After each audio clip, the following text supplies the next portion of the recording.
Hello, नमस्कार, आदाब, सबका एक बार फिर से स्वागत है आपके अपने ऑनलाइन चैनल जिसका नाम है केमिस्ट्री पढ़ो जी। तो हमारे साथ केमिस्ट्री की यात्रा चालू है, जिसके अंदर हम डिस्कस कर रहे हैं एटॉमिक स्ट्रक्चर की एक बहुत ही बेहतरीन सीरीज। हमारे साथ इस सीरीज में जुड़े रहने के लिए आप सभी का बहुत बहुत धन्यवाद। इस सीरीज में हमने डिस्कस किया लास्ट क्लास के अंदर photo electric effect, quantum theories और साथ में कुछ एटॉमिक मॉडल्स के बारे में। आज की हमारी जो सीरीज होगी, ये सीरीज होगी क्वांटम नंबर पे बेसिस पे कि क्वांटम नंबर किस तरीके से इलेक्ट्रॉन की एग्जैक्ट पोजीशन को बताते हैं। चलिए आज की वीडियो को शुरू करते हैं और बात करते हैं क्वांटम नंबर के बारे में। तो आज का हमारा जो टॉपिक है, इस टॉपिक का नाम है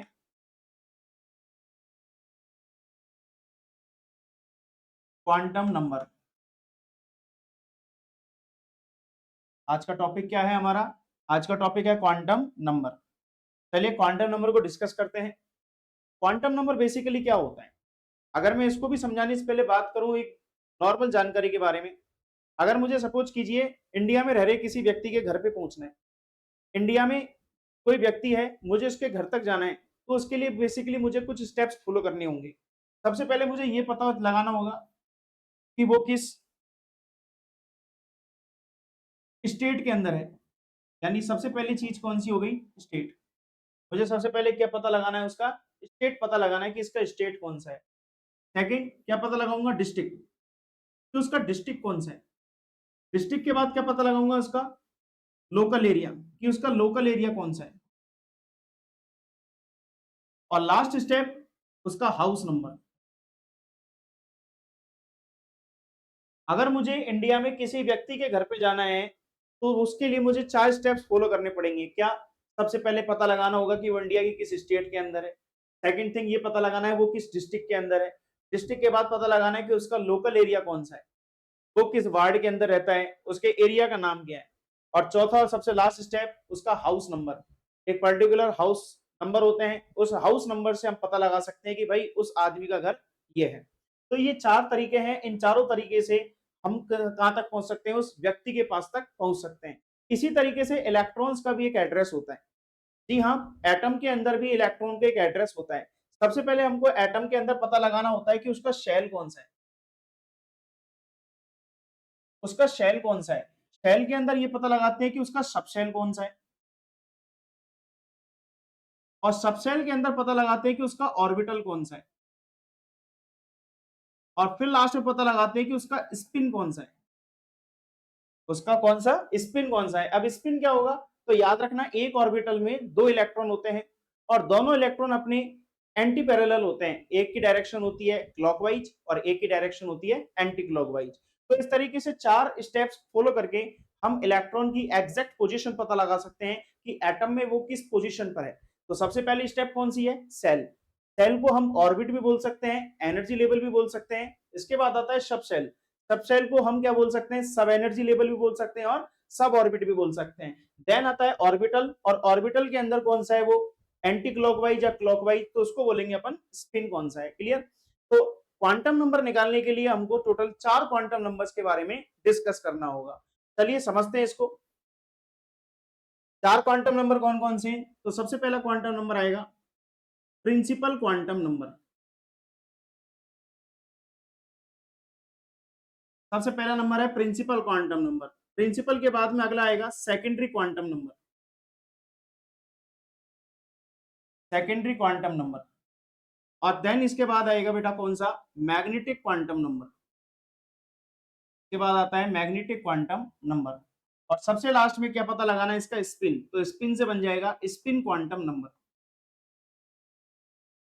अगर हमें इन चारों का पता है कि इसकी वैल्यू क्या क्या है, तो हम इलेक्ट्रॉन तक एग्जैक्ट उसके पोजीशन तक पहुंच सकते हैं। तो सबसे पहले स्टार्ट करते हैं कौन सा? Principal quantum number. चलिए समझते हैं प्रिंसिपल क्वांटम नंबर को। क्या होता है प्रिंसिपल क्वांटम नंबर?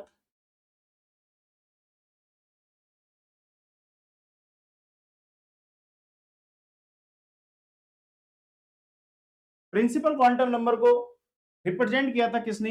तो साइंटिस्ट का नाम था बोहर। साइंटिस्ट का नाम क्या था? बोहर। बोहर ने डिस्कस किया था, बोहर ने बताया था कि अलग अलग क्या होती हैं? शेल होती हैं, जिनको हमने लास्ट क्लास में बोहर ऑर्बिट भी नाम दिया था। और इसको रिप्रेजेंट करते हैं प्रिंसिपल क्वांटम नंबर को किससे? एन से। यानी जो n होता है स्मॉल n, वो बताता है किसके बारे में, प्रिंसिपल क्वांटम नंबर के बारे में, यानी कि शेल के बारे में। अब यह बात करें हम किसको बोलते क्या है, तो इसको बोल सकते हैं हम शेल। इसको हम क्या बोल सकते हैं, शेल बोल सकते हैं। अच्छा, और इसका नाम क्या हो सकता है शेल का, तो शेल को बोल सकते हैं ऑर्बिट। ऑर्बिट के अलावा इसको क्या बोल सकते हैं, एनर्जी लेवल। क्या बोल सकते हैं इसको, एनर्जी लेवल बोल सकते हैं। अब याद रखना एन की वैल्यू हमेशा स्टार्ट होती है कहां से, 1 से। याद रखना एन की वैल्यू यानी शेल हमेशा कहां से स्टार्ट होता है, 1 से। न्यूक्लियस के बाद अगली हमेशा शेल कौन सी आती है, 1। तो इसकी वैल्यू स्टार्ट होगी फ्रॉम 1, 1 2 3 4 5, इस तरीके से आगे चलेगी। आपको बताया था पहले छोटी क्लासों के अंदर कि के फर्स्ट शेल को क्या बोलते हैं, K shell, then L M N O, इस तरीके से हम इसको आगे की तरफ लेके जा सकते हैं। अब यहां बात करते हैं कि इससे हमको पता क्या चलता है, इस नंबर ऑफ ऑर्बिट से हमको क्या पता चलता है। तो इस नंबर ऑफ ऑर्बिट से हम पता लगा सकते हैं किसके बारे में, ऑर्बिटल के बारे में। किसके बारे में पता लगा सकते हैं, ऑर्बिटल के बारे में। और ऑर्बिटल निकालने का फॉर्मूला क्या होता है, एन स्क्वायर। ऑर्बिटल निकालने का फॉर्मूला क्या होता है, एन स्क्वायर। यानी हम अगर यहाँ पे हमें कोई वैल्यू दे रखी है एन की वैल्यू, तो उस एन की वैल्यू से हम क्या पता लगा सकते हैं, उसका ऑर्बिटल कौन सा होगा। अब मैं जैसे आपसे एग्जांपल करता हूं, मैंने बात की यहाँ पे, बताइए एल शेल के अंदर कितने ऑर्बिटल होंगे, एल शेल के अंदर कितने ऑर्बिटल होंगे। अब एल के लिए एन की वैल्यू कितनी दे रखी है, 2। एन की वैल्यू कितनी होगी, 2, और फॉर्मूला क्या होता है ऑर्बिटल का, एन स्क्वायर। तो 2 का स्क्वायर कितना हो गया, 4। यानी कि एल शेल के अंदर टोटल कितने ऑर्बिटल्स होंगे, 4 ऑर्बिटल्स। इसी तरीके से बात करें आपसे के शेल, के शेल का मतलब एल की वैल्यू कितनी है, के शेल का मतलब एन की वैल्यू कितनी है, 1। और इसके लिए एन स्क्वायर का फॉर्मूला क्या हो जाएगा, 1 का स्क्वायर यानी कि 1। तो यहां बात करें के शेल के लिए एन की वैल्यू कितनी है, 1। तो नंबर ऑफ ऑर्बिटल्स कितने हो जाएंगे, 1। एल शेल के लिए एन की वैल्यू कितनी है, 2, और 2 का स्क्वायर कितना हो जाएगा, 4। एम शेल के लिए एन की वैल्यू कितनी होगी, 3, और इसका स्क्वायर कितना हो जाएगा, 3 का स्क्वायर 9। इसी तरीके से अब सपोज करो मैंने आपसे बात की यहाँ पे, ये है एनर्जी लेवल 5, लेकिन अगर मैं आपसे कह दूं कि एनर्जी लेवल है 7th एक्साइटेड स्टेट, कौन सा है, 7th एक्साइटेड स्टेट, क्या आप मुझे बता सकते हैं कि 7th एक्साइटेड स्टेट के अंदर एन की वैल्यू क्या होगी। तो एक्साइटेड स्टेट वर्ड जब भी आ जाए, जब भी एक्साइटेड स्टेट वर्ड आ जाए, आपको क्या कर देना है, +1 कर देना है। तो अगर मैं यहाँ पे 7th एक्साइटेड स्टेट की बात कर रहा हूं, तो एन की वैल्यू कितनी हो जाएगी, 8। और इसके लिए एन स्क्वायर का फॉर्मूले के अकॉर्डिंग क्या हो जाएगा, 64। तो इस तरीके से हम क्या निकाल सकते हैं, यहाँ पे नंबर ऑफ ऑर्बिटल्स कैलकुलेट कर सकते हैं कि ऑर्बिटल्स की वैल्यू कितनी आएगी। तो ये हुआ आपका पहला कौन सा, प्रिंसिपल क्वांटम नंबर, जिसमें हमने कैसे रिप्रेजेंट किया इसको, तो रिप्रेजेंट किया स्मॉल एन से। स्मॉल एन की वैल्यू कहां से स्टार्ट होती है, 1 से स्टार्ट होती है। इसके लिए कौन सा फॉर्मूला जनरेट हुआ, ऑर्बिटल्स का फॉर्मूला। क्या होता है ऑर्बिटल्स का फॉर्मूला, एन स्क्वायर। चलिए आगे बात करते हैं, आगे बात करते हैं हम ऑर्बिटल के बाद। एक ऑर्बिटल के अंदर, एक ऑर्बिटल के अंदर कितने इलेक्ट्रॉन होते हैं, 2 electrons. 2 electrons are present, 2 electrons are present in one orbital। तो यहां पे इलेक्ट्रॉन्स निकालने का भी एक फॉर्मूला बन गया, क्या, 2n स्क्वायर। क्या बन गया फॉर्मूला, 2n स्क्वायर, क्योंकि n स्क्वायर तो क्या हो गया, नंबर ऑफ ऑर्बिटल, और एक ऑर्बिटल में कितने इलेक्ट्रॉन है, 2, तो इसे किससे मल्टीपल कर दिया, 2 से। तो फॉर्मूला बन गया इलेक्ट्रॉन्स निकालने का 2n स्क्वायर। अब जैसे आपसे मान लीजिए मैंने क्वेश्चन किया, मेरा क्वेश्चन है find the number of electron, find the number of electron, find the number of electron in, find the number of electron in P shell. चलिए बताइए पी शेल के अंदर कितने नंबर ऑफ इलेक्ट्रॉन्स निकलेंगे। अब ऐसे क्वेश्चन को करने के लिए आपको क्या चाहिए, ऐसे क्वेश्चन करने के लिए आपको पता होना चाहिए कि पी के लिए एन की वैल्यू क्या होती है। तो ध्यान से देखना, के का मतलब क्या होगा, 1, K L M N O P, यानी एन की वैल्यू कितनी आ जाएगी अपने पास, 6 आ जाएगी। के कहां से स्टार्ट होता है, 1 से, और पी कितने पर आ जाएगा, 6 नंबर पे आ जाएगा, यानी कि इसमें पी के लिए एन की वैल्यू कितनी हो जाएगी, 6। और फॉर्मूला क्या होगा इलेक्ट्रॉन निकालने का, 2n square.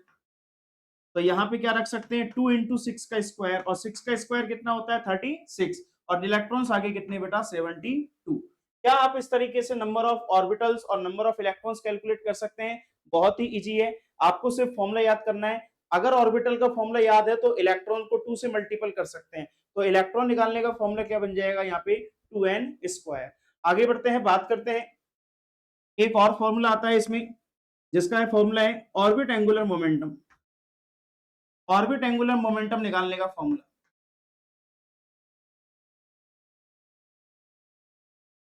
Orbit angular momentum निकालने का फॉर्मूला, क्योंकि साइंटिस्ट कौन सा था प्रिंसिपल के अंदर, बोहर। आपको याद होना चाहिए बोहर ने अपना एक मॉडल दिया था जिसके अंदर फॉर्मूला था mvr = nh/2 तो यहाँ पे उसी के लिए आ रहा है क्या, ऑर्बिट एंगुलर मोमेंटम, यानी बोहर ऑर्बिट का एंगुलर मोमेंटम, जिसका फॉर्मूला क्या बनेगा, mvr = nh/2। इस फॉर्मूले से हम क्या निकाल सकते हैं, ऑर्बिट एंगुलर मोमेंटम निकाल सकते हैं। जैसे एक एग्जांपल करते हैं इसके लिए भी, मैंने आपसे कहा फाइंड द, क्वेश्चन है find the orbit angular momentum, find the orbit angular momentum of fourth excited state.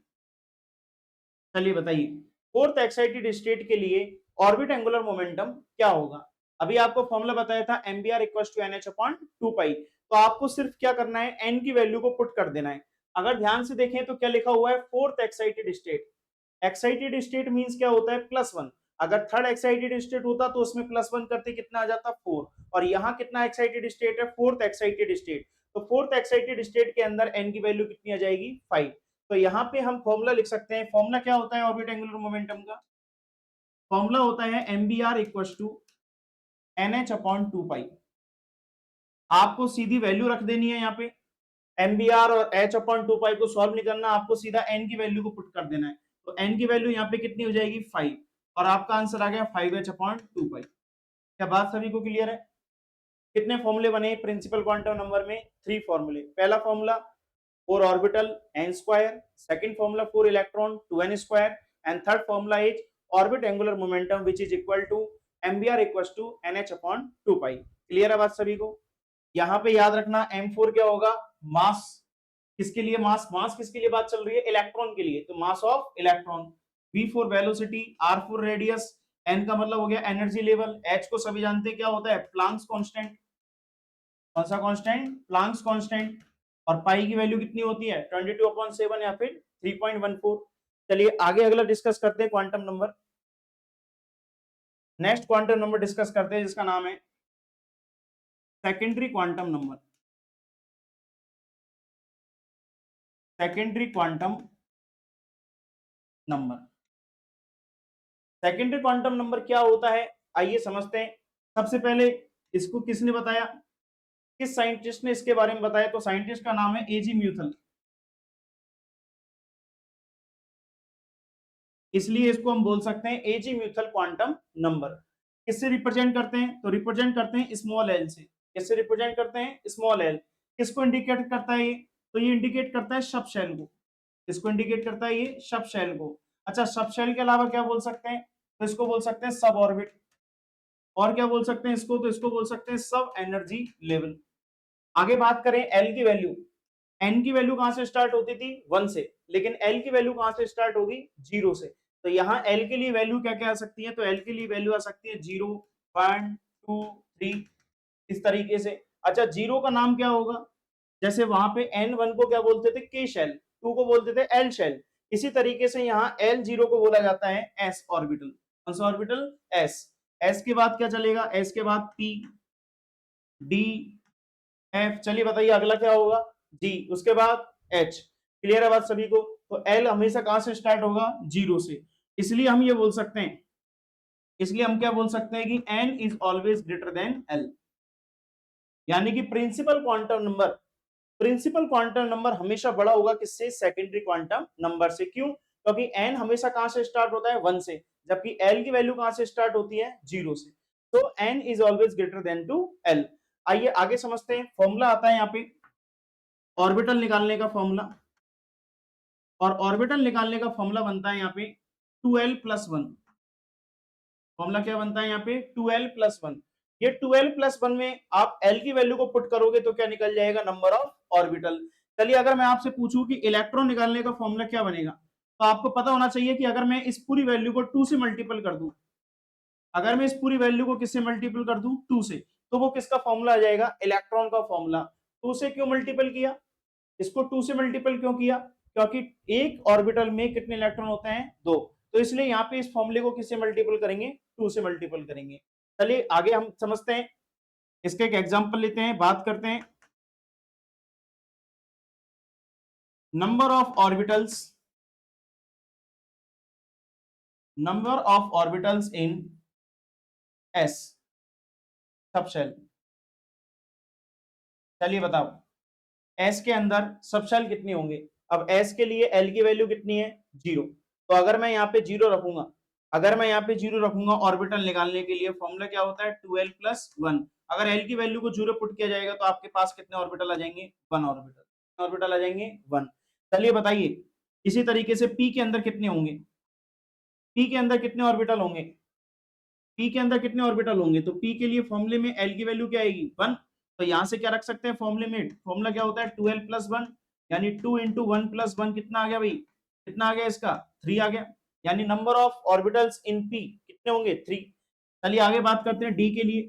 D के लिए बताइए 2l + 1, एल की वैल्यू कितना रखेंगे, तो डी के लिए एल की वैल्यू कितनी होती है, 2, तो इसको यहाँ पे पुट करेंगे तो 2 × 2 + 1 कितना नंबर ऑफ ऑर्बिटल्स आ गए, 5। कितने ऑर्बिटल्स आ गए यहाँ पे, 5। और लास्ट हम बात करते हैं एफ के लिए, इसके लिए बात करेंगे यहाँ पे, एफ के लिए बात करेंगे।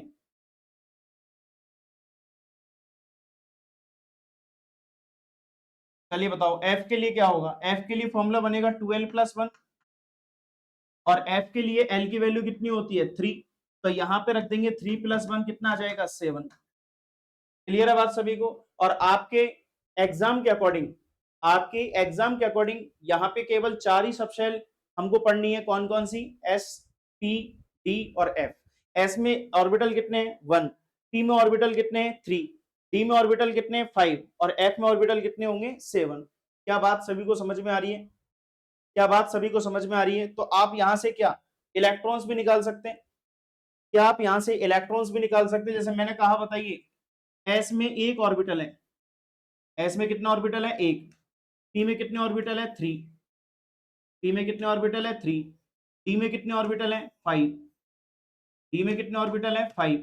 एफ में कितने ऑर्बिटल है, 7, अभी हमने यहां से निकाला था कि यहाँ पे एस में कितने ऑर्बिटल आ रहे हैं, 1, पी में कितने आ रहे हैं, 3, डी में कितने आ रहे हैं, 5, और एफ में कितने आ रहे हैं, 7।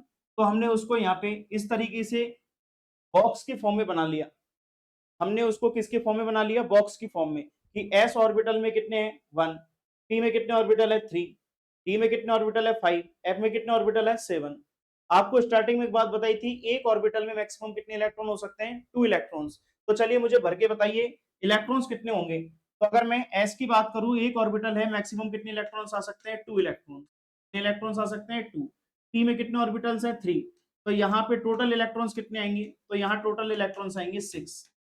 चलिए इसी तरीके से डी में कितने इलेक्ट्रॉन्स है, आ सकते हैं मैक्सिमम इलेक्ट्रॉन, तो डी में मैक्सिमम इलेक्ट्रॉन आ सकते हैं आपके 10 इलेक्ट्रॉन्स, कितने इलेक्ट्रॉन्स, 10। एफ के अंदर कितने इलेक्ट्रॉन्स आ सकते हैं मैक्सिमम, कितने इलेक्ट्रॉन्स आ सकते हैं, तो एफ में मैक्सिमम आ सकते हैं 14 इलेक्ट्रॉन्स, 14 इलेक्ट्रॉन्स, यानी कि डबल, एक ऑर्बिटल में अगर 2 होंगे तो 7 ऑर्बिटल में कितने हो जाएंगे, 14 इलेक्ट्रॉन्स। तो ये हो गया number of electrons in their orbitals. तो यहाँ पे हमने बात की सबसे पहले किसके बारे में, ऑर्बिटल के फॉर्मूले के बारे में। ऑर्बिटल का फॉर्मूला क्या था, तो ऑर्बिटल निकालने का फॉर्मूला था 2l + 1, और अगर इसको 2 से मल्टीपल करेंगे तो क्या आ जाएगा, नंबर ऑफ इलेक्ट्रॉन। चलिए आगे बात करते हैं हम यहाँ पे, एक और फॉर्मूला आता है, जैसे अभी आपने ऑर्बिट एंगुलर मोमेंटम सीखा था, ऐसे इसके अंदर होता है ऑर्बिटल एंगुलर मोमेंटम। इसके अंदर फॉर्मूला क्या होता है, ऑर्बिट एंगुलर मोमेंटम। क्या होता है ऑर्बिट एंगुलर मोमेंटम का फॉर्मूला, तो यहाँ पे एंगुलर मोमेंटम के लिए फॉर्मूला लिखते हैं h/2 √L L+1।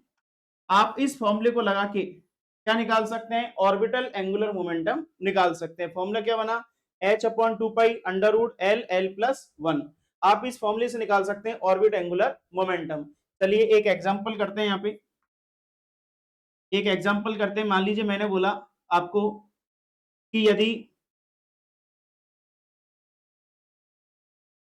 3s है, क्या दे रखा है आपको 3s। चलिए बताओ 3s के अंदर number of orbital angular momentum की वैल्यू क्या होगी। तो ध्यान से देखना, s किसको रिप्रेजेंट कर रहा है, s रिप्रेजेंट कर रहा है l को, और आगे का जो नंबर होता है 3 ये किसको रिप्रेजेंट करता है n को। तो बताओ s के लिए l की वैल्यू कितनी होती है 0। अगर मैं इसको यहाँ पे पुट करूंगा तो क्या 0 से मल्टीपल करने पे सारे के सारे 0 हो जाएंगे क्या, क्या यहाँ पे सारा का सारा क्या हो जाएगा 0 हो जाएगा, तो कुछ बचेगा नहीं।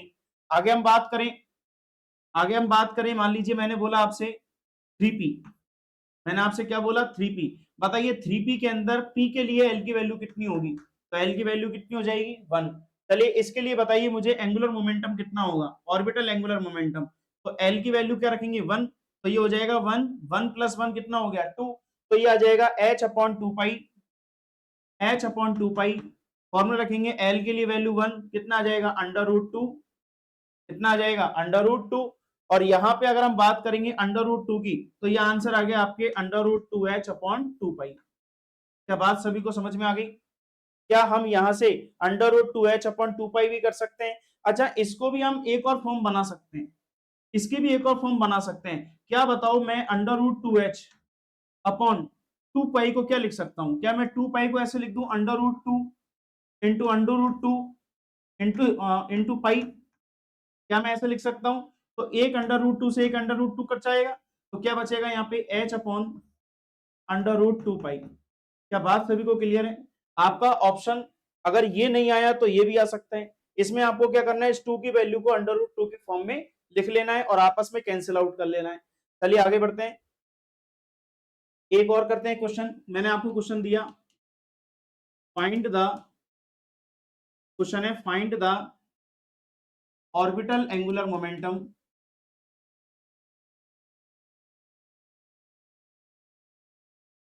Find the orbital angular momentum of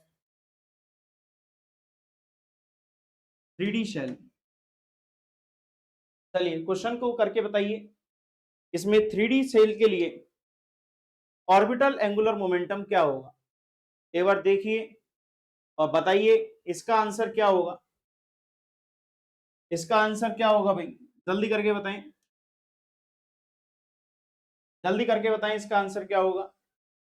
अगर ये d है तो d के लिए l की वैल्यू क्या होती है 2, d के लिए l की वैल्यू क्या होती है बेटा 2।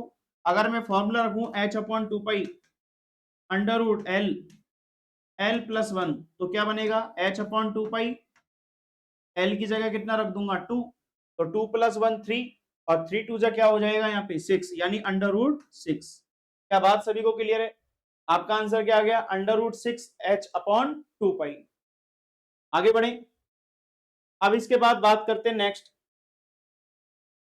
एक पॉइंट आता है इंपोर्टेंट पॉइंट, इंपोर्टेंट पॉइंट आता है। अभी आपने पढ़ा था s के अंदर कितने ऑर्बिटल है, एक इलेक्ट्रॉन एक ऑर्बिटल, p में कितने ऑर्बिटल थे 3, d में कितने ऑर्बिटल थे 5। अगर मैं आपसे कहूं ये 3 ऑर्बिटल है, इनमें किसकी एनर्जी कम होगी और किसकी एनर्जी ज्यादा होगी, तो याद रखना जितने भी ऑर्बिटल आपको नजर आ रहे हैं p के अंदर, या मैं कहूं जितने भी ऑर्बिटल आपको d में नजर आ रहे हैं, उन सबकी एनर्जी क्या होगी इक्वल होगी। यानी कि p के लिए तीनों ऑर्बिटल की एनर्जी क्या होगी सेम, तीनों ऑर्बिटल की एनर्जी क्या होगी सेम। इसी तरीके से d के पांचों ऑर्बिटल की एनर्जी क्या होगी सेम होगी। ऐसे अगर मैं बात करता f के लिए, f में कितने ऑर्बिटल है 7 ऑर्बिटल्स, तो इनमें सबकी एनर्जी क्या होगी सेम होगी। ऐसे ऑर्बिटल्स को बोला जाता है डीजनरेटेड ऑर्बिटल्स।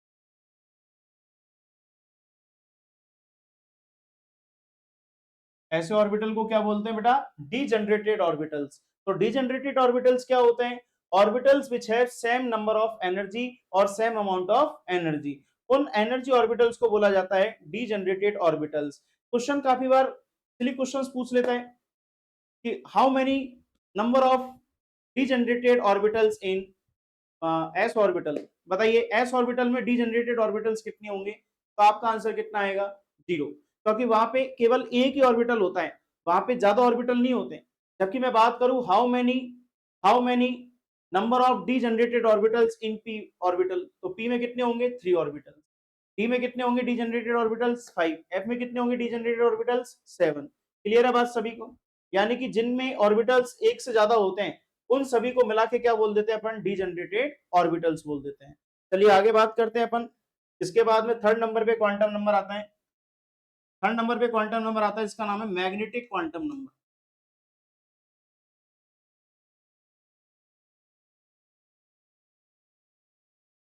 कौन सा क्वांटम नंबर है बेटा? Magnetic quantum number. सबसे पहले बात करेंगे साइंटिस्ट की, किसने इसको दिया, तो इसका नाम था लिंडे। इस साइंटिस्ट का नाम क्या था? लिंडे। मैग्नेटिक क्वांटम नंबर को किससे रिप्रेजेंट करते हैं? एम से रिप्रेजेंट करते हैं, या फिर एक और सिंबल होता है इसका एम एल। या तो हम इसको एम से रिप्रेजेंट कर सकते हैं या फिर किसको रिप्रेजेंट कर सकते हैं, एम एल से। इसका मतलब क्या होता है? तो मैग्नेटिक क्वांटम नंबर रिप्रेजेंट करता है इसका ओरिएंटेशन, यानी ओरिएंटेशन ऑफ ऑर्बिटल्स। अब ओरिएंटेशन का मतलब क्या है? मान लीजिए किसी का नाम है तरुण, तो तरुण एक तरीके से उसके लिए क्या हो गया, उसका ओरिएंटेशन हो गया। मान लीजिए 5 कमरे हैं, पांचों कमरे के नाम मैंने रख दिया, एक कमरे का नाम है 1, एक का है 2, 3, 4, 5, उनको नंबर के अकॉर्डिंग बांट दिया। तो ये एक नंबर उसके लिए क्या हो जाएगा, उसका ओरिएंटेशन हो जाएगा। उसका क्या हो जाएगा? ओरिएंटेशन। तो यहाँ पे हम बात करेंगे ओरिएंटेशन के बारे में कि ऑर्बिटल्स का नाम क्या रखा गया, यानी ऑर्बिटल्स को किस तरीके से रिप्रेजेंट करते हैं। तो सबसे पहले बात करते हैं एस की। एस में तो सिर्फ कितना ऑर्बिटल होता है? एक सिंगल ऑर्बिटल होता है। यहाँ पे एक फॉर्मूला याद रखना, एम का निकालने का फॉर्मूला, मैग्नेटिक नंबर निकालने का फॉर्मूला, -L टू +L। फॉर्मूला क्या बनता है यहाँ पे? -L to +L। हम इस -L टू +L से क्या निकाल सकते हैं? मैग्नेटिक क्वांटम नंबर निकाल सकते हैं। अब जैसे मैंने बोला S, बताओ S के लिए L की वैल्यू कितनी होगी? 0। तो बताओ M कितना आएगा? तो फॉर्मूला क्या बनेगा? 0 से 0, यानी सिर्फ क्या होगा? 0। तो बताओ इसको ओरिएंटेशन में क्या बोल सकता हूँ? 0 बोल सकता हूँ। अगर मुझे P बनाना है, P में कितने ऑर्बिटल होते हैं? 3। बताओ इन तीनों के नाम क्या लिखूंगा मैं? इन तीनों का नंबर क्या बनेंगे? P के लिए L की वैल्यू क्या होती है? P के लिए L की वैल्यू क्या होती है? 1। और उसको अगर मैं इस फॉर्मूले में रखूंगा तो मैग्नेटिक नंबर का फॉर्मूला क्या आ जाएगा? -1 टू +1। अब -1 टू +1 का मतलब क्या है कि वो 0 से होते हुए कहां जा रहा है? +1 की साइड जा रहा है। तो एक ऑर्बिटल का नाम होगा -1, दूसरे ऑर्बिटल का नाम होगा 0, तीसरे का नाम हो जाएगा +1। अब एक बात याद रखना, जरूरी नहीं है कि हमेशा +1 ही है, ये -1 भी हो सकता है, यानी कि आपस में इंटरचेंज भी होते रहते हैं। अगर मैं इंटरचेंज करूं तो क्या मैं इस -1 को +1 भी बोल सकता हूं, और क्या इस +1 को मैं -1 भी बोल सकता हूं। जीरो अपनी जगह रहेगा, जीरो अपनी जगह रहेगा, -1 +1 अपनी एक पोजीशन को क्या करते रहेंगे? शिफ्ट करते रहेंगे। चलिए बताइए डी का नाम मैं क्या रखूंगा? डी का ओरिएंटेशन क्या होगा? डी में कितने ऑर्बिटल है? 5। डी में कितने ऑर्बिटल है? 5। बताओ इसका ओरिएंटेशन क्या होगा? डी के अंदर एल की वैल्यू कितनी होती है? तो डी के लिए एल की वैल्यू होती है 2, और मैग्नेटिक क्वांटम नंबर के अकॉर्डिंग इसके फॉर्मूले में क्या बन जाएगा? -2 2 + 2, यानी ये कहां से कहां जा रहा है? -2 से +2 की साइड जा रहा है। बेटा -2 से +2 की साइड जाने का मतलब है कि पहले कहां जाएगा? -1, उसके बाद 0, उसके बाद +1, और फिर कहां पहुंचेगा ये? +2। चलिए देखते हैं इसका ओरिएंटेशन प्रॉपर हो रहा है या नहीं हो रहा। सबसे पहले शुरुआत करेंगे -2 से, -2, -1, 0, +1, और ये क्या हो जाएगा? +2। अभी आपको बताया था जो -2 है वो और क्या हो सकता है? +2 हो सकता है। जो -1 है वो क्या हो सकता है? +1 हो सकता है। इसी तरीके से +1 और क्या हो सकता है? -1, और +2 क्या हो सकता है? -2 भी हो सकता है। क्या बात सभी को समझ में आ रही है क्या? अगला हम करें अगर किसके लिए? एफ के लिए। एफ में कितने ऑर्बिटल्स होते हैं? एफ में होते हैं 7 ऑर्बिटल्स। कितने ऑर्बिटल्स होते हैं? 7। एफ में होते हैं 7 ऑर्बिटल्स। 7 ऑर्बिटल्स के लिए फॉर्मूला क्या बनेगा? तो एफ के लिए वैल्यू कितनी होती है एल की? 3। और एम का फॉर्मूला क्या बन जाएगा? -3 से लेकर के +3। टोटल कितने पीरियड हो गए? टोटल कितने ऑर्बिटल हो गए? ये 7। आइए देखते हैं इसका ओरिएंटेशन क्या बनेगा। -3, -2, -1, 0, 1, 2, 3। इसको हम आपस में क्या कर सकते हैं? चेंज भी कर सकते हैं। तो इस तरीके से हर एक ऑर्बिटल का अपना क्या होता है? ओरिएंटेशन होता है, उसका एक पर्टिकुलर नंबर होता है। क्लियर है बात सभी को? अगर मैं आपसे सपोज ये पूछूं कि बताइए प्लस टू में या मैं -2 की बात करूं, टोटल नंबर ऑफ इलेक्ट्रॉन्स कितने होंगे? केवल +2 और -2 में नंबर ऑफ इलेक्ट्रॉन्स कितने होंगे? इसको कैसे कैलकुलेट करेंगे, तो ये बताइए एक ऑर्बिटल में मैक्सिमम कितने इलेक्ट्रॉन हो सकता है, 2 इलेक्ट्रॉन। तो मैंने किस किस के लिए बात की है, मैंने +2 की भी बात की है और -2 की भी बात की है। तो +2 -2 कितने ऑर्बिटल हो गए, 2 ऑर्बिटल। तो 2 ऑर्बिटल में total maximum number of electrons की पॉसिबिलिटी कितनी हो जाएगी, 4। तो यानी कि यहाँ पे हमारे पास में 2 ऑर्बिटल में मैक्सिमम कितने इलेक्ट्रॉन्स आ सकते हैं, 4 इलेक्ट्रॉन आ सकते हैं। चलिए आगे बढ़ते हैं। इसके बाद हम बात करते हैं यहाँ पे इसकी शेप के बारे में। इसकी कुछ शेप भी होती है कि किस तरीके से ऑर्बिटल्स की शेप को हम डिफाइन करते हैं। ऑर्बिटल्स की शेप को हम किस तरीके से डिफाइन करते हैं उसके बारे में हम इसको समझते हैं। अगर मैं आपसे कहूं सबसे पहले किसके बारे में, एस ऑर्बिटल के बारे में, इसकी शेप क्या होगी, अलग से इसकी हेडिंग डाल देते हैं हम, इसको अलग से डिस्कस कर लेते हैं, एक अलग टॉपिक स्टार्ट हो जाता है। हाँ पता है, उसके लिए एक अपने पास में स्पिन क्वांटम नंबर बचा हुआ है, उसके लिए पहले हमको कुछ समझना होगा। स्पिन क्वांटम नंबर से पहले हम एक टॉपिक डिस्कस करते हैं। इस टॉपिक का नाम है शेप्स ऑफ ऑर्बिटल। टॉपिक का नाम क्या है, शेप्स ऑफ ऑर्बिटल। और यहाँ पे सबसे पहले ऑर्बिटल डिस्कस करते हैं और ऑर्बिटल का नाम क्या बनेगा, एस ऑर्बिटल। एस ऑर्बिटल की बेटा शेप क्या होती है, तो एस ऑर्बिटल होता है स्फेरिकल शेप। कैसे होता है बेटा, स्फेरिकल शेप होती है। स्फेरिकल शेप यानी कि इस तरीके से ये होती है शेप, किसके लिए, एस ऑर्बिटल के लिए। पी ऑर्बिटल के लिए शेप क्या होती है, तो पी ऑर्बिटल के लिए शेप होती है डम्बेल शेप।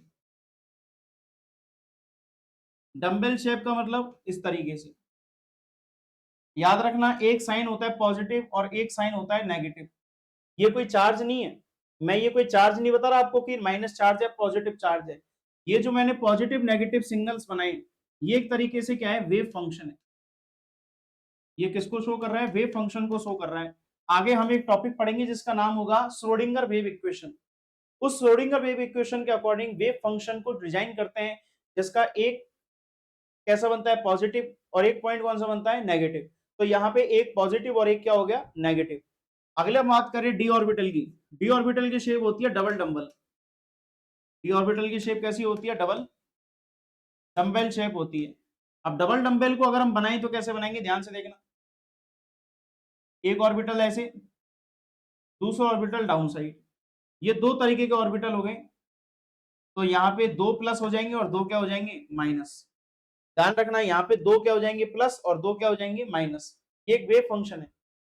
अगली बात करते हैं हम एफ ऑर्बिटल के बारे में। तो एफ ऑर्बिटल की शेप जो होती है वो कॉम्प्लेक्स होती है, बड़ी कॉम्प्लेक्स स्ट्रक्चर होती है, बटरफ्लाई स्ट्रक्चर होती है, जिसको हम यहाँ पे ड्रॉ नहीं करते। हम यहाँ पे केवल बात करते हैं किसके बारे में, एस ऑर्बिटल, पी ऑर्बिटल और डी ऑर्बिटल के बारे में। एस ऑर्बिटल की शेप क्या होती है, स्फेरिकल।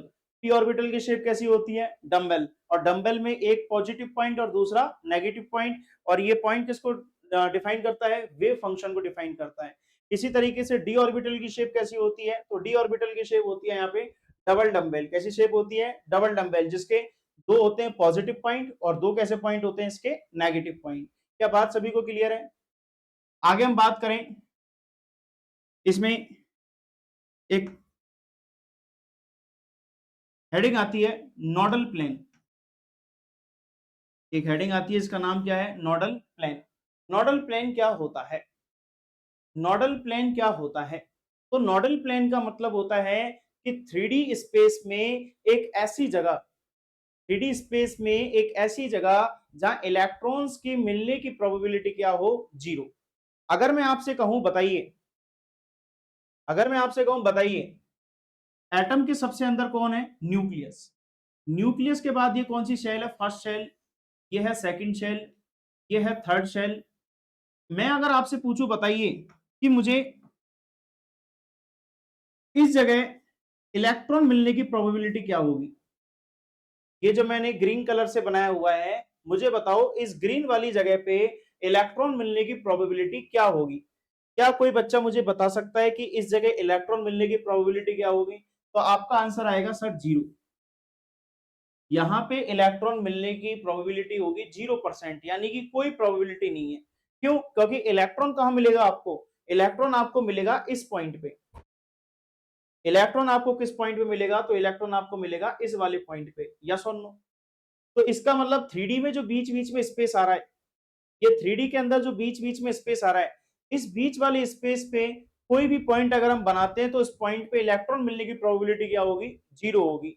और इसे हम किस नाम से जाएंगे, इसको बोलेंगे अपन नोडल प्लेन। इसको क्या बोलेंगे, नोडल प्लेन। अब एक बार के लिए फटाफट से इनकी शेप देखो, एक बार फटाफट से इनकी शेप देखो। मान लीजिए मैंने आपसे कहा कि मेरे पास में कौन सा ऑर्बिटल है, एस ऑर्बिटल। एस ऑर्बिटल की शेप कैसी है, सर्कुलर। तो अगर मैं यहां से कहीं से भी पॉइंट, कहीं से भी प्लेन को निकालूंगा, मैं अगर कहीं से भी प्लेन निकालूंगा, तो क्या ये इसके सरफेस को काटेगा, क्या ये इसके सरफेस को काटेगा? यानी कि यहाँ पे नंबर ऑफ नोडल प्लेन्स क्या होंगे, जीरो, क्योंकि यहाँ पे इलेक्ट्रॉन मिलने की प्रोबेबिलिटी है। अगर आप बीच वाली सर्किल में से कहीं से भी लाइंस को निकालते हो तो वो गोला क्या होगा, कट जाएगा। और कटेगा तो उस कंडीशन में यहाँ पे इलेक्ट्रॉन्स मिलने की प्रोबेबिलिटी क्या होगी, बढ़ जाएगी। अब जैसे मैं आपसे बात करूं कि ये एस ऑर्बिटल है, ये कौन सा ऑर्बिटल है, एस ऑर्बिटल है। इसको वापस से ब्लैक ही बना लेते हैं, तो ब्लैक से ही बना लेते हैं। ये ऑर्बिटल है कौन सा, एस ऑर्बिटल। और यहां से मैंने लाइन निकाली, इस पॉइंट से मैंने ये लाइन निकाली, वापस कर,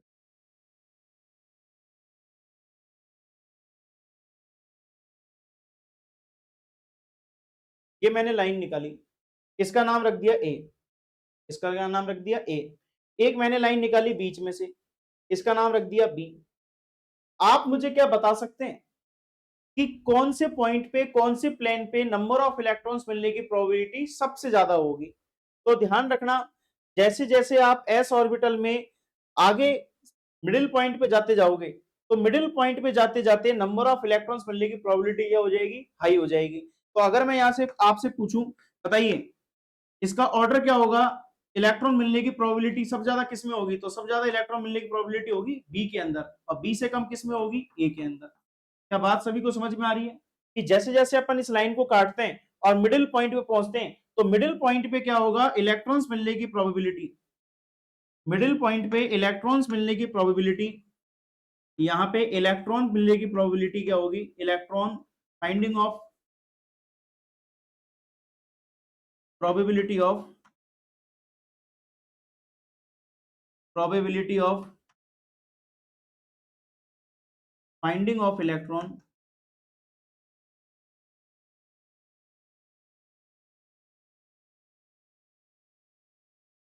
probability of finding of electron क्या हो जाएगा, यहाँ पे जीरो हो जाएगा, सॉरी यहाँ पे क्या हो जाएगा, मैक्सिमम। तो जैसे जैसे हम मिडिल पॉइंट पे जाते हैं तो वहां पे इलेक्ट्रॉन मिलने की प्रोबेबिलिटी क्या हो जाती है, मैक्सिमम हो जाती है। क्लियर है सभी बात? आगे हम बात करें, आगे हम बात करते हैं यहाँ पे कि एस ऑर्बिटल में टोटल नोडल प्लेन कितने हैं, एस ऑर्बिटल में टोटल नोडल प्लेन कितने हैं? तो आपका आंसर आएगा सर जीरो, क्योंकि अगर अपन लाइन को काटते हैं तो वो लाइन कहां से कटेगी, लगभग लगभग उस गोले के अंदर से कटेगी, उस सर्किल के अंदर से कटेगी, और सर्किल के अंदर से अगर लाइन जाएगी तो वहां पे इलेक्ट्रॉन मिलने की कुछ ना कुछ प्रोबेबिलिटी होगी। बताइए पी ऑर्बिटल के अंदर इलेक्ट्रॉन मिलने की प्रोबेबिलिटी कैसी होगी? तो इसको हम ऐसे कर सकते हैं कि पी ऑर्बिटल की शेप कैसी होती है, डंबल। चाहे मैं इसको ऐसे बना दूं या फिर चाहे मैं इसको ऐसे बना दूं। अगर मैं इसमें प्लेन को निकालूं तो प्लेन कहां से कट सकता है, इस वाले पॉइंट से। प्लेन कहां से कट सकता है, इस वाले पॉइंट से कट सकता है। और अगर इस तरह की डिजाइन में बनाऊं तो क्या इसमें बीच में से कट सकता है? तो इसका मतलब ये हुआ कि जब ये प्लेन बीच में से इस पॉइंट से गया, ये जब इस पॉइंट से गया तो इस पॉइंट ने क्या किया कि आधा डंबल इधर डिवाइड कर दिया और आधा डंबल इधर डिवाइड कर दिया, यानी कि दोनों डंबल आधे आधे डिवाइड हो गए। अगर जब ये इस तरीके से पोजीशन में था, तो अगर बीच में से लाइन, एक हॉरिजॉन्टल लाइन इसमें से निकाली, तो हॉरिजॉन्टल लाइन निकालने पर आधा पार्ट ऊपर हो गया और आधा पार्ट कहां हो गया, नीचे।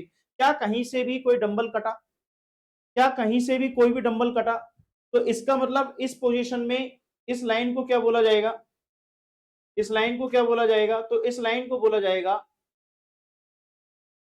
इस लाइन को बोला जाएगा नोडल प्लेन।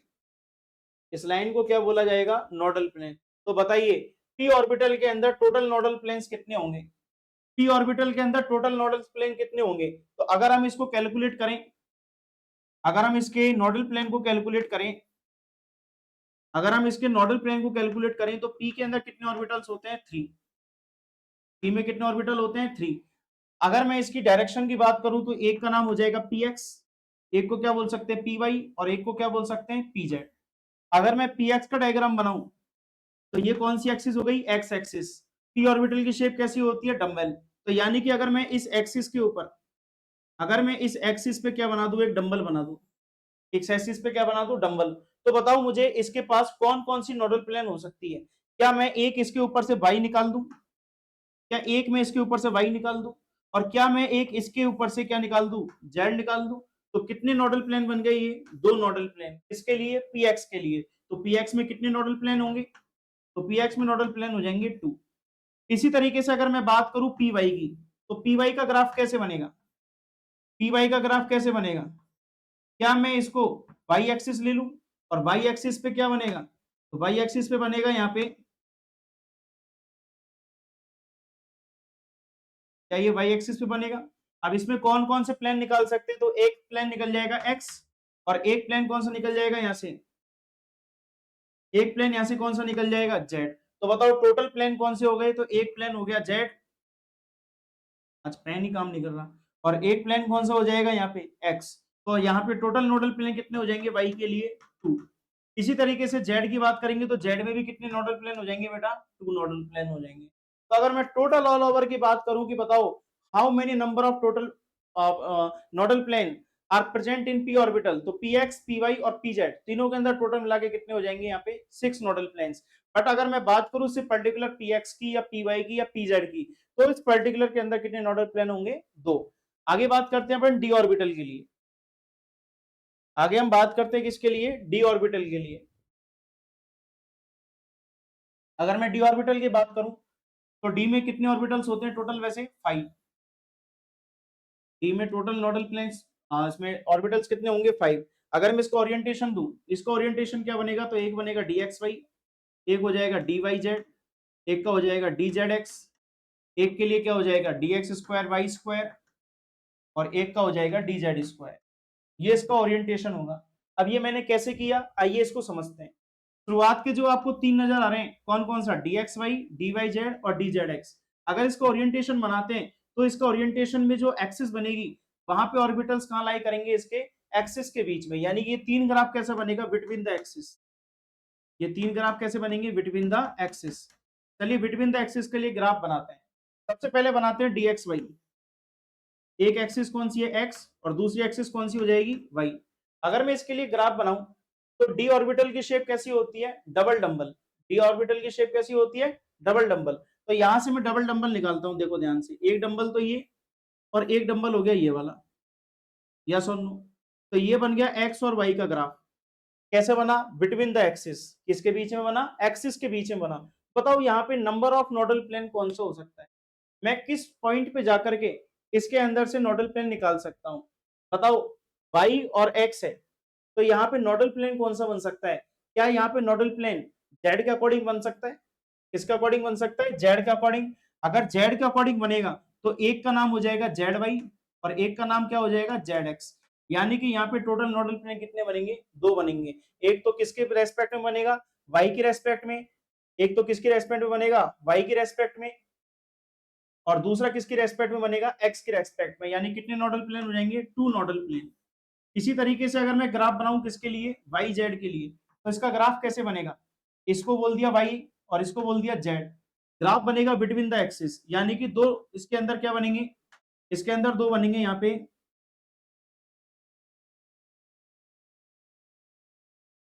यहाँ पे इस तरीके से क्या बन जाएंगे? 2 डंबल बन जाएंगे, डबल डंबल बन जाएगा। बताओ इसके अंदर कौन सी एक्सिस पे हम नोडल प्लेन निकाल सकते हैं? दिया रखा है यहाँ पे वाई और जेड, यानी कि यहाँ पे वाई जेड ऑलरेडी है। कौन सी एक्सिस एब्सेंट है? एक्स। तो यहाँ पे एक बनेगा एक्स वाई, एक नोडल प्लेन बनेगा एक्स वाई, और दूसरा नोडल कौन सा बनेगा? यहाँ पे दूसरा नोडल प्लेन बनेगा एक्स जेड। तो कितने नोडल प्लेन हो गए यहाँ पे? 2। आगे हम बात करते हैं अगला। अगला जो ऑर्बिटल है वो कौन सा है? यहाँ पे अगला ग्राफ है जेड एक्स के लिए। बताओ क्या जेड एक्स का ग्राफ कैसे बन सकता है? पेन चल जाए काश। एक ऑर्बिटल को क्या बोल दिया? जेड, एक ऑर्बिटल को क्या बोल दिया? एक्स। इसके लिए ग्राफ बनाते हैं। इसके लिए ग्राफ बनाते हैं, ये क्या ग्राफ बना दिया इसके लिए। अगला बताओ इसके अंदर जो है नोडल प्लेन कौन सा बन सकता है, एक्सिस कौन सी एब्सेंट है, वाई। तो वाई एब्सेंट है तो एक तो बन जाएगा वाई जेड, एक तो किसकी रेस्पेक्ट में बन जाएगा वाई जेड, और एक बन जाएगा एक्स की रेस्पेक्ट में यानी कि एक्स वाई। कितने नोडल प्लेन हो गए यहाँ पे, टू नोडल प्लेन। क्या बात सभी को समझ में आ रही है। डी के अंदर टोटल ऑर्बिटल कितने, 5। पांचों ऑर्बिटल के अंदर कितने ऑर्बिटल है, पांचों ऑर्बिटल के लिए यहाँ पे नाम क्या होगा, एक का होगा डी एक्स वाई, एक होगा डी वाई जेड, एक होगा डी जेड एक्स। आगे बात करें यहाँ पे अगले दो ऑर्बिटल है, एक का नाम बनेगा d x square y square और एक का बनेगा डी जेड स्क्वायर। तीन ऑर्बिटल बनते हैं between the axis. Between the axis किस में आएगा, एक आएगा एक्स वाई, अगला वाई जेड और अगला जेड एक्स के लिए। और अगर मैं आपसे पूछूं total number of nodal plane कितने तीनों को मिला करके, तो there are total 6 nodal plane in between the axis of graph. Clear है बात सभी को। आगे बात करते हैं एक्स स्क्वायर वाई स्क्वायर और डी जेड स्क्वायर के बारे में कि यहाँ पे नोडल प्लेन कितने होंगे। तो ग्राफ बनाते हैं किसके लिए, डी एक्स स्क्वायर और वाई स्क्वायर के लिए। ध्यान से देखना ये ग्राफ बनेगा ऑन द एक्सिस। ग्राफ कैसा बनेगा, ये ऑन द एक्सिस बनेगा, समझते हैं इसको। कौन कौन सी एक्सिस लेनी है, एक एक्सिस है एक्स, दूसरी एक्सिस है वाई। अगर हम इसमें ऑर्बिटल बनाते हैं तो एक ऑर्बिटल ये बन जाएगा यहाँ पे, दूसरा ऑर्बिटल बन जाएगा इसकी रेस्पेक्ट में। यस और नो। एक और इसको क्लियर बना लेते हैं, इसको और अच्छे से बना लेते हैं भाई।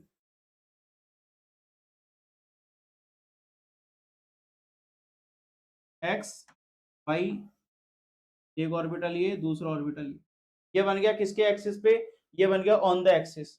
अब आप मुझे बताइए कि इसका नाम एक्स स्क्वायर कैसे पड़ा होगा, वाई स्क्वायर कैसे पड़ा होगा। क्या यहाँ पे एक्स एक्सिस पे दो बार डंबल टच कर रहा है क्या, एक बार यहाँ पे कट रहा है और एक बार यहाँ पे कट रहा है, क्या ये डबल साइड से यहाँ पे अटैक कर रहा है क्या, इसलिए क्या बन गया ये एक्स स्क्वायर। क्या वाई स्क्वायर भी इसी तरीके से फॉर्म हुआ कि एक बार अपर साइड से और एक बार डाउन साइड से, इसलिए क्या बन गया ये वाई स्क्वायर बन गया। अब मुझे आपको बताना है, आप बताइए मुझे कि नोडल प्लेन कितने बनेंगे इसमें और कौन से बनेंगे, इसमें नोडल प्लेन कौन सा बनेगा। ध्यान से सोच के बताना। एक्सिस कौन सी एब्सेंट है इसके अंदर, तो अगर आपसे बात करें एक्सिस एब्सेंट कौन सी है, जेड।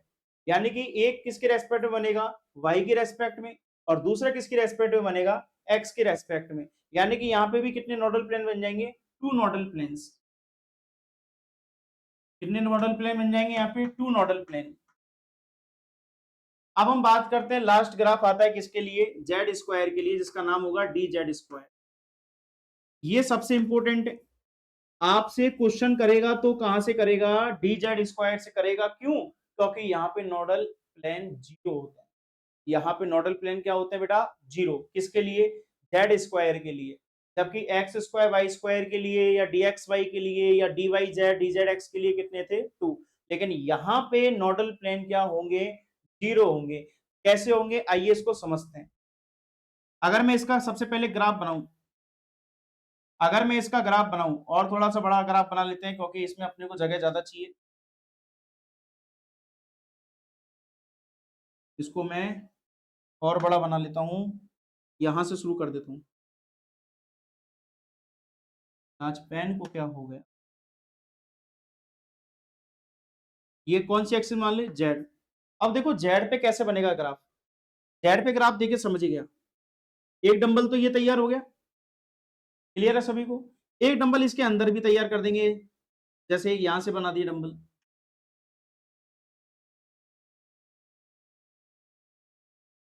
बताओ, क्या मैंने यहाँ पे दो डंबल बना दिए क्या, किसके रेस्पेक्ट में, जेड की रेस्पेक्ट में। कैसा ग्राफ बना यहाँ पे, ऑन द एक्सिस। एक डंबल और उसके ऊपर एक और डंबल, कितने डंबल हो गए यहाँ पे, दो डंबल। लेकिन याद रखना ये दोनों डंबल इस तरीके से फॉर्म नहीं होंगे। इसका एक जो डंबल होगा वो इसकी राउंड शेप के अंदर होगा, किसकी शेप के अंदर होगा, राउंड शेप के अंदर, यानी कि आपस में मर्ज हो जाएगा। ये आपस में क्या हो जाएगा, मर्ज हो जाएगा। तो इसको हम ऐसे बनाएंगे, कैसे,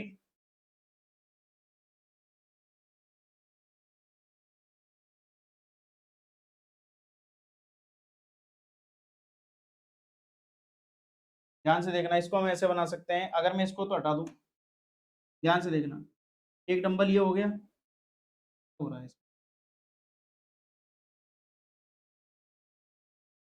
एक डंबल तो ये तैयार हो गया। इसका एक डंबल दूसरा कैसे तैयार करूंगा मैं? इसका एक दूसरा डंबल मैं ऐसे तैयार कर सकता हूं जो आपस में ओवरलैप करेगा। कैसे?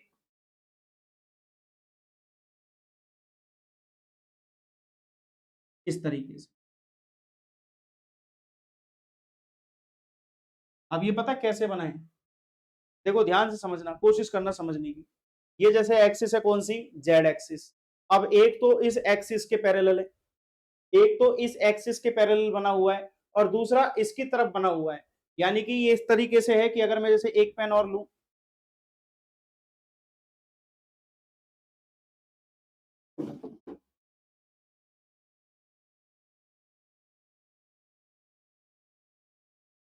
देखो ध्यान से समझना इसको।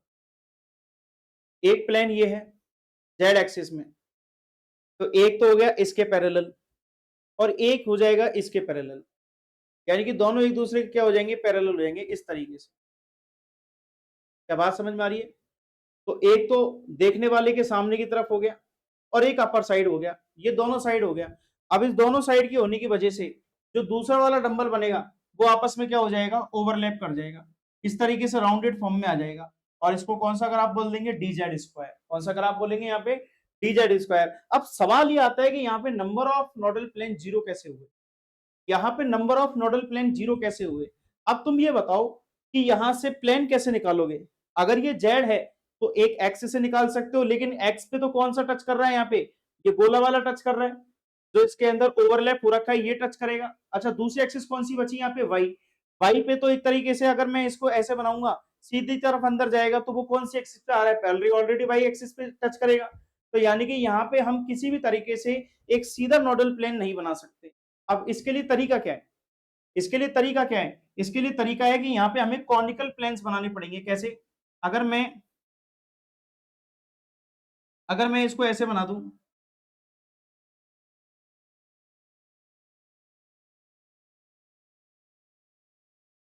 अगर मैं कुछ इसको इस तरीके से बना दूं,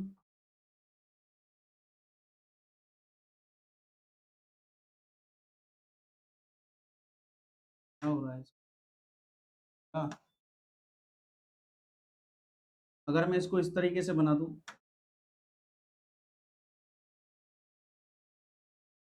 ध्यान से देखना। एक तो हो गया कौन? ये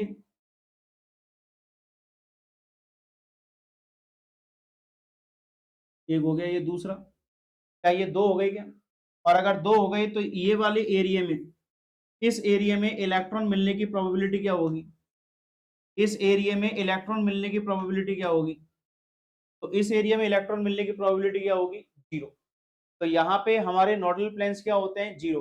बट कॉनिकल प्लेन, इनको कौन सा प्लेन बोल देंगे फिर? Conical plane. देखो वापस से समझना एक बार क्लियर, कि जैसे इस वाली एक्सिस पे थी और एक इसके सामने वाली एक्सिस पे थी, तो ध्यान से देखना, एक लाइन इधर, एक लाइन इधर, और ऊपर क्या बना दिया? इसका कौन बना दिया। इसी तरीके से एक लाइन इधर, एक लाइन इधर, और इसका क्या बना दिया? कौन बना दिया। तो इस कौन के अंदर इलेक्ट्रॉन मिलने की प्रोबेबिलिटी क्या होगी? जीरो, क्योंकि ये इसको टच नहीं कर रहा। ध्यान से देखना, ये वाला एरिया इस ऑर्बिटल को टच नहीं कर रहा, और अगर टच नहीं करेगा तो यहाँ पे इलेक्ट्रॉन मिलने की प्रोबेबिलिटी क्या होगी? जीरो। तो याद रखना, डीजेड स्क्वायर वाले पॉइंट में, डीजेड स्क्वायर वाले पॉइंट में क्या बात याद रखनी है? कि नोडल प्लेन्स तो जीरो होंगे, nodal planes are zero, but conical planes, but conical planes, but conical planes कितने हो जाएंगे? टू।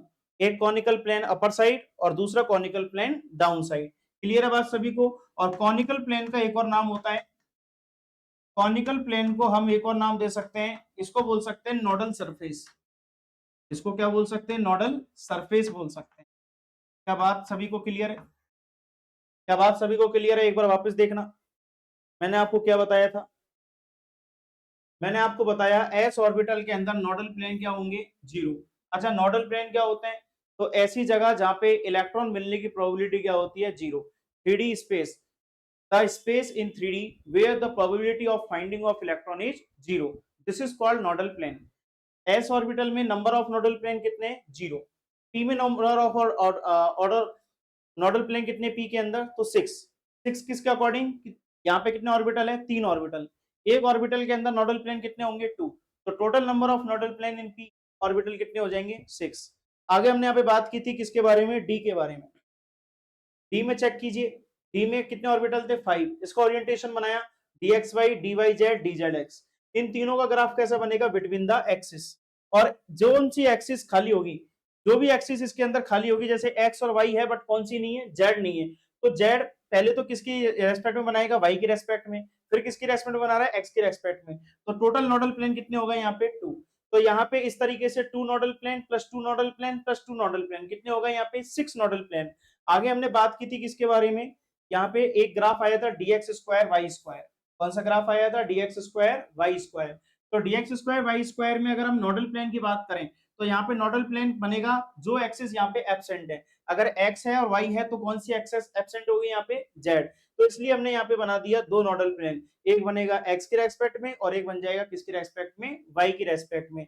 आगे हमने लास्ट डिस्कस किया था dz स्क्वायर, सबसे इंपोर्टेंट यहाँ पे ग्राफ है, यहाँ पे ग्राफ कैसे बनेगा, तो एक ऊपर की तरफ और दूसरा उसके अंदर की तरफ, यानी कि ये एक दूसरे के क्या होंगे, एक दूसरे के ये अपोजिट हो जाएंगे, और अपोजिट होने के साथ साथ में ये इसमें कौन सा फॉर्मेशन हो जाएगा, इसमें फॉर्मेशन हो जाएगा कॉनिकल प्लेन्स का, तो कॉनिकल प्लेन सिर्फ और सिर्फ किसके अंदर मिलते हैं, dz स्क्वायर के अंदर मिलते हैं। यहाँ नोडल प्लेन क्या होते हैं 0, बट कॉनिकल प्लेन या फिर हम इसको बोल सकते हैं नोडल सरफेस, उनकी वैल्यू क्या होती है यहाँ पे 2।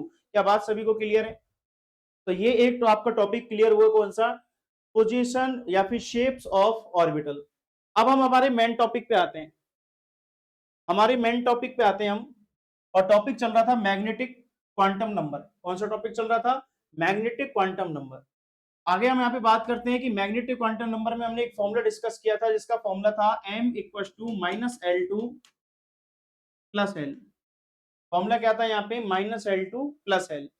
अब यहाँ पे नेक्स्ट जो बात आएगी वो किसकी आएगी, फोर्थ नंबर का क्वांटम नंबर जिसका नाम है स्पिन क्वांटम नंबर, का नाम क्या है, spin quantum number. Spin quantum number को रिप्रेजेंट करते हैं किससे, m से, यहाँ पे किससे रिप्रेजेंट कर सकते हैं इसको, ms से, यानी कि ये ms किसको रिप्रेजेंट करता है, स्पिन क्वांटम नंबर को रिप्रेजेंट करता है। अब स्पिन कैसे होगा, तो अभी आपको बताया था एक ऑर्बिटल है, उस एक ऑर्बिटल के अंदर इलेक्ट्रॉन कितने होते हैं, दो, एक की पोजीशन होती है क्लॉकवाइज, एक की पोजीशन क्या होती है क्लॉकवाइज, जिसको शो करते हैं प्लस हाफ से, और दूसरा होता है एंटी क्लॉकवाइज, दूसरा क्या होता है एंटी क्लॉकवाइज, और एंटी क्लॉकवाइज को किससे शो करेंगे, माइनस हाफ से, किससे शो करते हैं इसको, माइनस हाफ से।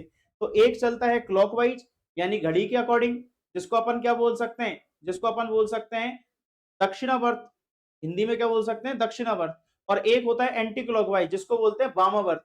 तो क्लॉकवाइज के लिए प्लस हाफ वैल्यू होती है, ऑलरेडी गिवन होती है, इसको आपको सॉल्व नहीं करना, सिर्फ इतना पता लगाना है कि इलेक्ट्रॉन कौन सा है, पॉजिटिव है या नेगेटिव है, और दूसरा होता है एंटी क्लॉकवाइज। क्लियर है बात सभी को, यहाँ पे इसको रिप्रेजेंटेशन क्या हो जाएगा, ms, एक होगा प्लस हाफ और दूसरा क्या होगा माइनस हाफ। क्या कोई बच्चा ये बता सकता है कि ये प्लस हाफ क्यों हुआ, ये माइनस हाफ क्यों हुआ, दोनों की पोजीशन एक जगह क्यों नहीं हुई, दोनों या तो क्लॉकवाइज भी हो सकते थे या फिर दोनों एंटी क्लॉकवाइज भी हो सकते थे, ये एक दूसरे का अपोजिट रोटेशन क्यों हुआ, तो याद रखना इलेक्ट्रॉन और इलेक्ट्रॉन के बीच में चार्ज होता है पॉजिटिव चार्ज, और दो सेम चार्ज एक दूसरे को क्या करते हैं, रिपेल। तो यहाँ पे एक फॉर्मूला आया था रिपल्शन का, यहाँ पे फॉर्मूला लगा रिपल्शन का, और रिपल्शन का फॉर्मूला लगते ही यहाँ पे एक की डायरेक्शन होगी क्लॉकवाइज और दूसरी की डायरेक्शन क्या हो जाएगी, एंटी क्लॉकवाइज। तो इस तरीके से हमने यहाँ पे क्वांटम नंबर को डिस्कस किया है।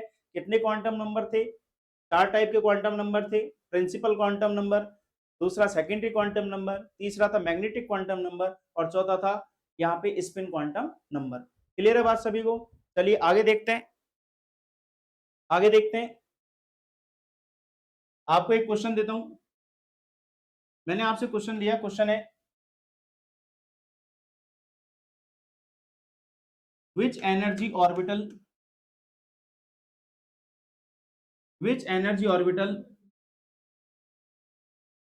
does not exist, which energy orbital does not exist। मैंने आपको ऑप्शन दिया, पहला ऑप्शन है 2s, option B 3p, option C 3d, option D 3f।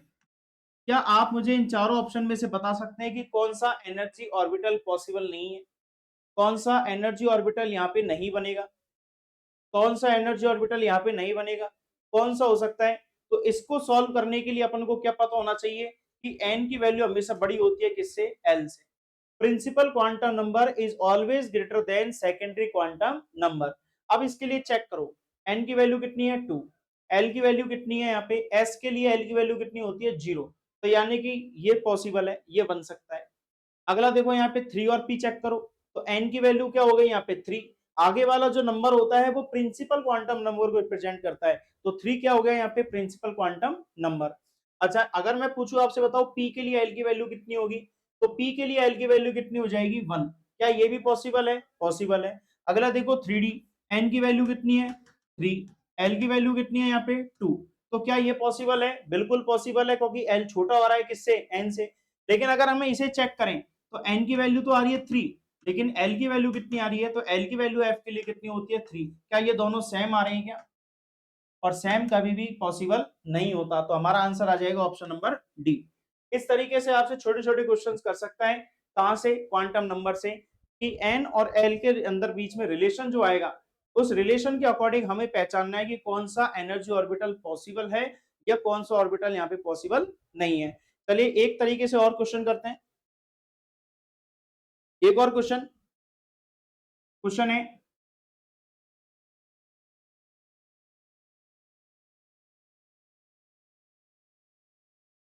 what subshell will be formed, what subshell will be formed, what subshell will be formed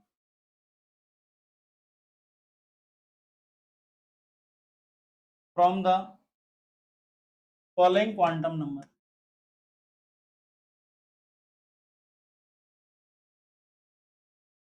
मैंने आपको बोला पहला है n की वैल्यू 3 और l की वैल्यू दे दी आपको यहाँ पे 2। अगला बनाना l 4 l 0, थर्ड n हो गया 3 और l हो गया यहाँ पे 1। चलो तीनों के अंदर मुझे करके बताइए फटाफट से कि यहाँ पे सबशेल कौन सा बनेगा, एनर्जी लेवल कौन सा बनेगा, जल्दी से बताइए। अगर मैं 3 और 2 को आपस में कंबाइन कर दूं तो पहले तो 3 आगे आ जाएगा, और l की वैल्यू 2 किसको रिप्रेजेंट करती है, l की वैल्यू 2 किसको रिप्रेजेंट करती है, तो l की वैल्यू 2 रिप्रेजेंट करती है यहाँ पे किसको, d को, तो यहाँ पे क्या बन जाएगा 3d, क्या बन जाएगा ये 3d। चलो बताओ 4 और 0 का कॉम्बिनेशन क्या बन सकता है, क्या मैं n को आगे रख दूं 4 और l की वैल्यू 0 किसको रिप्रेजेंट करती है, s को, तो सबशेल इसके अंदर कौन सा बन जाएगा 4s, यानी कि s सबशेल होगा। अगला यहाँ पे क्या बनेगा 3 और 1 से, तो ये बन जाएगा 3p। क्या आप ऐसे क्वेश्चंस को भी इजीली सॉल्व कर सकते हैं, बस आपको पता होना चाहिए कि l की वैल्यू कहां से स्टार्ट होगी 0 से, और n की वैल्यू कहां से स्टार्ट होगी 1 से। l 0 it means s, 1 p 2 d 3 f। आपसे s p d f के अकॉर्डिंग ही क्वेश्चन पूछेगा, मैक्सिमम पॉसिबिलिटी आपसे यहीं से पूछने की है, या ज्यादा से ज्यादा इसमें ये हो सकता है कि आपसे d और h के बारे में भी आपसे पूछ ले। क्लियर है बात सभी को, आगे बात करें, आगे बात करें, आपसे पूछा जाए व्हाट, क्वेश्चन है what is the number of, what is the number of magnetic quantum number in, what is the magnetic quantum number in 3s, बताइए 3s के अंदर मैग्नेटिक क्वांटम नंबर कितना आएगा, 3s के अंदर मैग्नेटिक क्वांटम नंबर निकालिए। Magnetic quantum number निकालने का हमने एक फॉर्मूला डिस्कस किया था, मैग्नेटिक क्वांटम नंबर का फॉर्मूला था -L2 + L, क्या था फॉर्मूला -L2 + L। क्या आप यहां से s के लिए l की वैल्यू निकाल सकते हैं, तो s के लिए l की वैल्यू कितनी होती है 0, तो m की वैल्यू भी क्या आ जाएगी यहाँ पे। क्लियर है बात सभी को, तो ये हुआ आपका टॉपिक कौन सा, ये टॉपिक हुआ आपका यहाँ पे क्वांटम नंबर के बारे में। क्लियर है सभी साथियों को, तो आज के लिए क्लास में सिर्फ इतना ही, आगे की क्लास में बने रहने के लिए देखते रहिए केमिस्ट्री पढ़ो जी, आपका अपना चैनल। थैंक यू, शुक्रिया।